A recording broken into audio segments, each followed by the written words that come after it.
దేవుడు నాకు ఇచ్చిన ఈ జీవితమును బట్టి మీకు ఒక చిన్న మాట సూచికను తెలియజేస్తూ ఉన్నాను అని పౌలు గారు అంటూ ఉన్నారు. ఏమిటి ఆ మాట?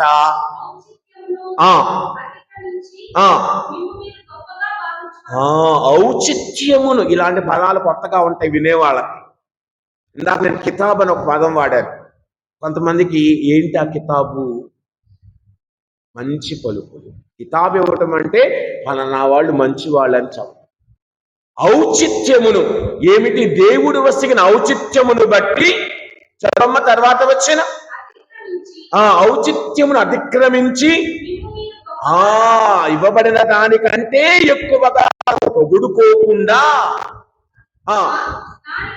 దానికి బదులుగా మీ ఆలోచనలలో అణుకువా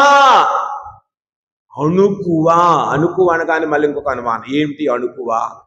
తగ్గింపు ఉండటం, తగ్గి జీవించటం. అణుకువ కలిగి ఉండు. తర్వాత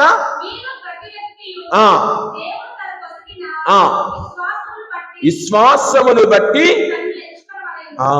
దానిని మనకిచ్చిన విశ్వాసమును బట్టి మనము ఎదగాలి అని ఆయన కోరుతూ